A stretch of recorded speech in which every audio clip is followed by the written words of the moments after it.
Hello everyone, welcome to the application tutorial for NEXA Mortgage Arrowhead. In front of you is a list of the different sections of the application and where in the video each section is discussed. If you need help with the whole application, the video will start from the beginning shortly and go through these sections in order.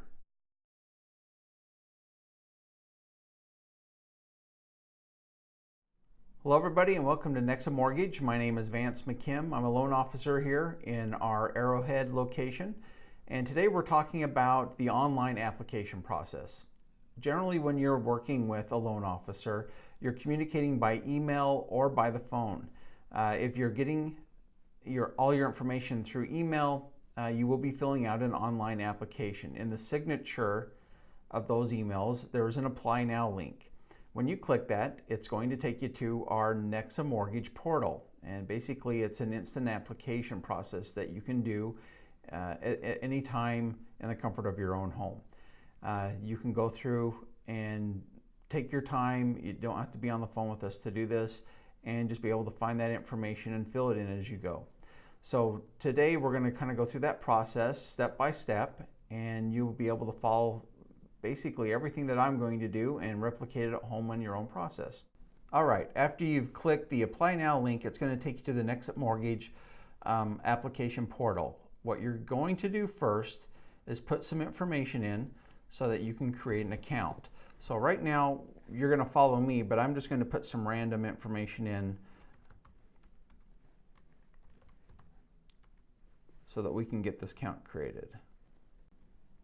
You'll need to put your primary phone number, your email address. You'll have to confirm your email address again, and it will send you an email after you've hit create your account saying that you've created a login and password.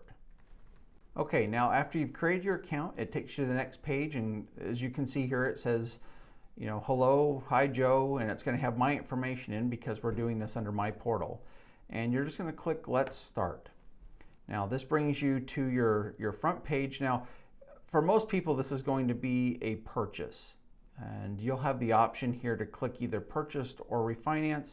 Everything is exactly the same. Going through the application process, you just need to specify which one you're going to do. So for right now, we're going to do this as a purchase for a new time home buyer. And if you saw, as soon as we click purchase, it comes down and populates below. It's going to ask you what your zip code is.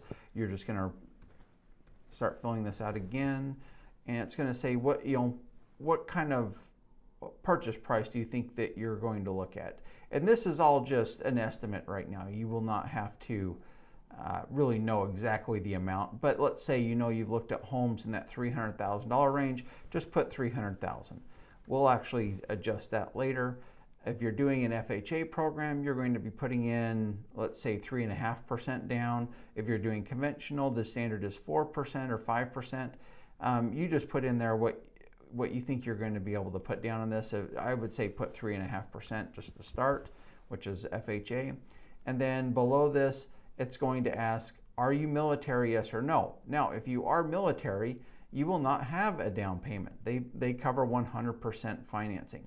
So you would not have to put anything in there. But let's just say for now, we're not doing this VA. It's still the same application. So we're going to leave this no and just hit next. Now this is going to come in and it's going to find out about the information about you. If you're married, do you have kids? Are you applying with your spouse? Now, if you are married, you both will want to be on the loan because we're going to be using both of your incomes. So you would hit married there. If you're not, you're single, of course you're going to put unmarried. Now, you do have the option to apply for the loan yourself, especially, let's say your husband or your wife does not want to be on the loan with you. They do not have to be on this loan with you. So you could click here, married, but applying single. So for me, I'm just going to put in unmarried and hit next. We'll make this simple. Will you be applying with anybody else? No, well, I'm only going to be applying with me. Now, if you had a parent or a family member applying with you, you could click yes here. Even a significant other, if you're unmarried but living with each other, you can click yes here and actually fill this out as well. You'll both be on the loan. So for me, I'm just saying no. I'm just applying for myself and clicking next. Now, This is going to come in next. It's going to start taking all your pertinent information. As you can see here, it's going to ask for your birth date, your month, the day, the year, your social security number. Now understand, as your loan officer, when they're talking with you, will explain, you will have to have your credit run. You will have to have your credit pulled. We need to know what your credit looks like, what your FICO scores are, and how well you've been paying. That's all pertinent information when you're applying for a loan. This is that section where you're going to put that information. So as you can see here, it's asking for your birth date. It's asking for your social security number. Now, you will not have to put that in directly right now. That is kind of optional. You can go through and fill this out and then come back and finish it later. So for us, we're just going to go through. We're just going to pick some information here. It doesn't have to be exact right now, just because we're doing this as an example. But we can try just putting some numbers in and putting just some an address in. So I'm going to put in this one.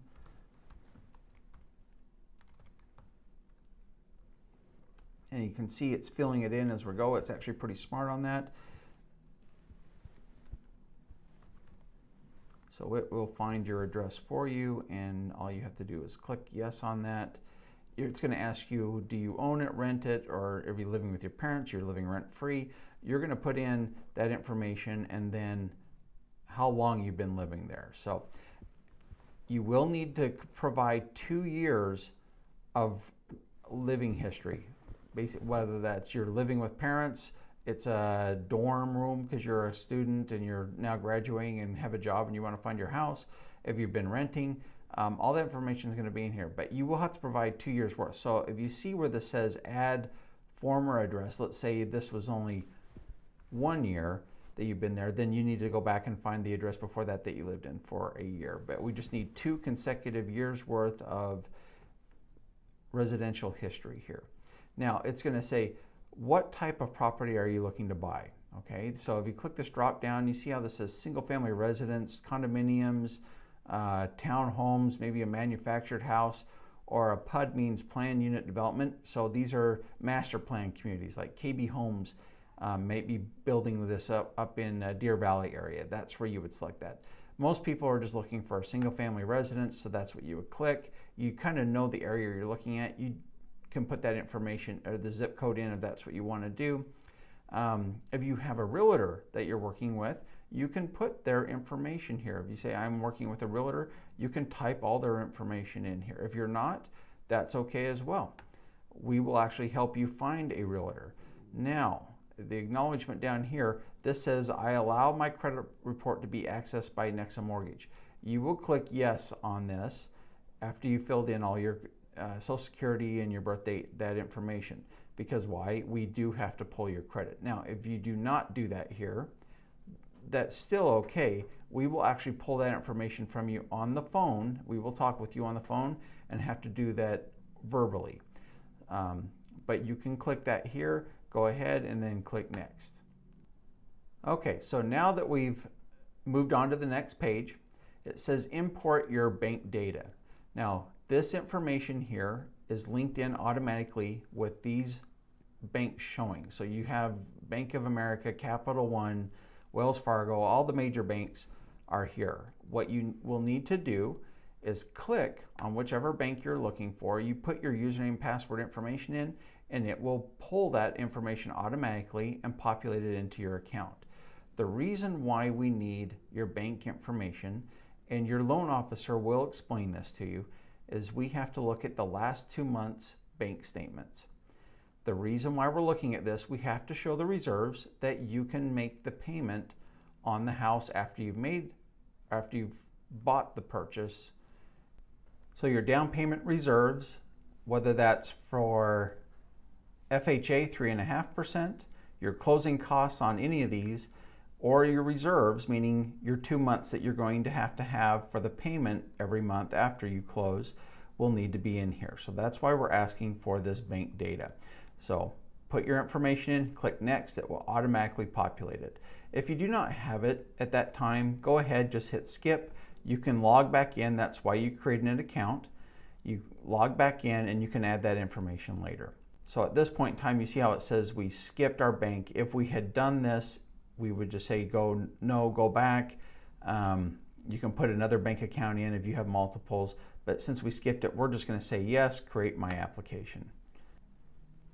So now that we've clicked next, we come here to verify the loan information, and it's made our account, and it's going to ask us a little bit of information about our income, kind of what the property type is, what we're expecting this property will be used for. So the first question, how will you occupy the property? For most of us, it's going to be primary residence. If this is a second vacation home or an investment rental, you'll be able to select that here. It's going to ask you next, what's your base income salary monthly, and this is pre-tax. So if you know that you're making $8,000 a month, you're going to put $8,000 in here. Do not worry about the taxes at that time. If you're unsure, it shows you right here what you would need to do on the side as an example. What you're going to do is scroll down and put your monthly information in. We're just going to put that your monthly rent right now is $1,200. And we're going to hit next. Now, if you were refinancing, you would fill in more information there, such as your first and second mortgage if you had one. So the second section here is going to say verify employment. So you're going to come in here and put your employment information in, who you've worked with. Again, we will need 2 years history employment, work history employment. So if you've only worked for your company for say 12 months, then you will need to go find your pay stubs and maybe your W-2s or taxes that you previously filed with, and you will need to put in the other 12 months. If you've jumped from job to job to job during that, which is acceptable because we know contractors will do that, it just has to be a total of 2 years work history. And if you've had gaps between employment, then basically we have to make up for those gaps. So let's say you had 2 months where you were unemployed between jobs, you would just add 2 months previous to show that you still had 2 years work history.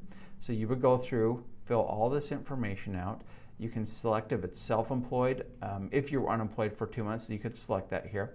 Well, let's just say employed, and we're gonna go with ABC Progress as a name. Industry, it doesn't really matter, but we just need to have some information in here. We'll just make something up. I'm a mortgage banker, so that's what I'm going to put.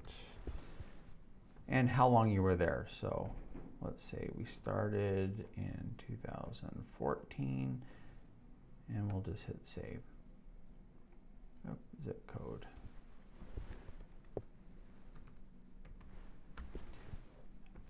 And we'll hit save. Oh, phone number. I'm sorry, I'm not filling this out as well as I should be.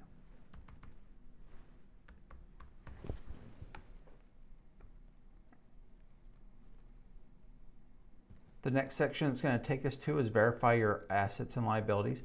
Now, some of your assets are going to populate in here since you have your bank account. Now, if you've got other information, say stocks, bonds, mutual funds, anything like that, you can go in here and add this manually. Like I said, your bank account information that you imported before will show up here.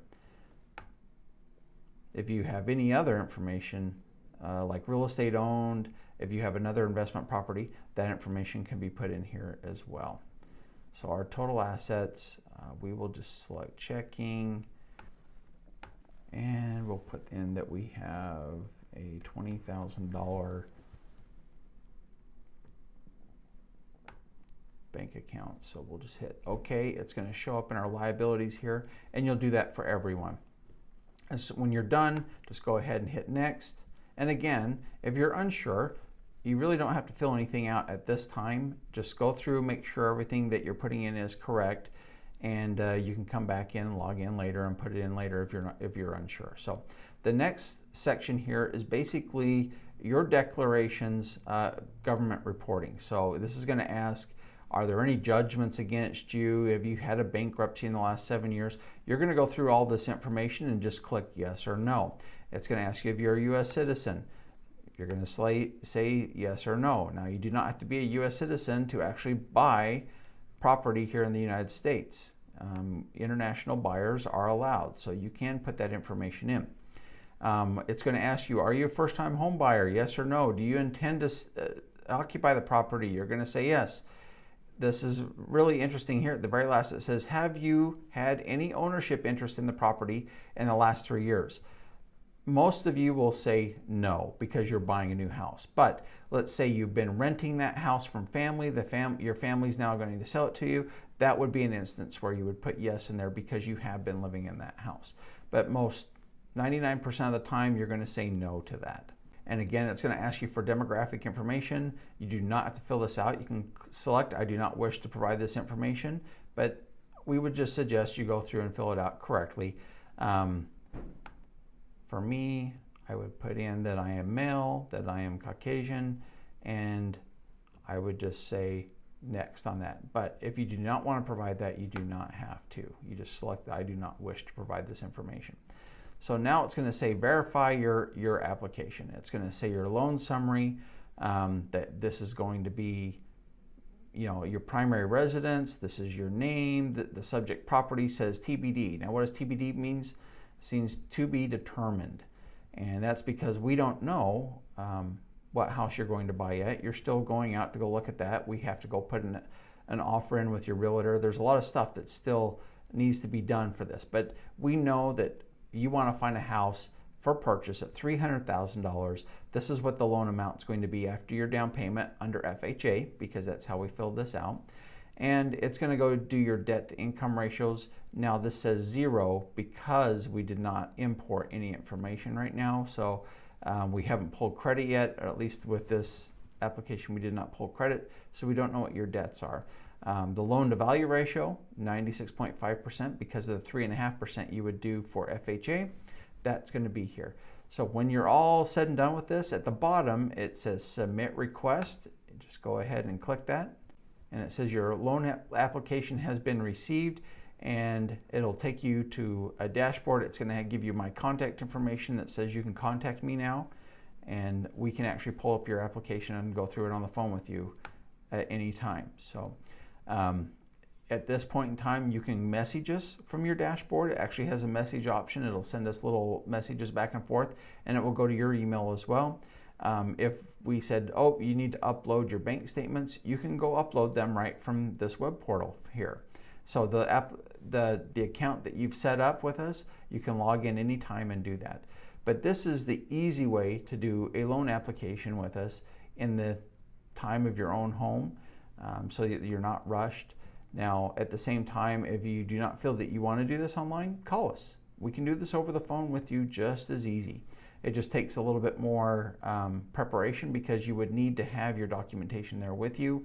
So when we ask you how much is your rent, because you have your rental agreement there. Or what do your bank accounts look like? Do you have funds in there to put as a down payment reserve? You can tell us, well, this is how much my bank statement says.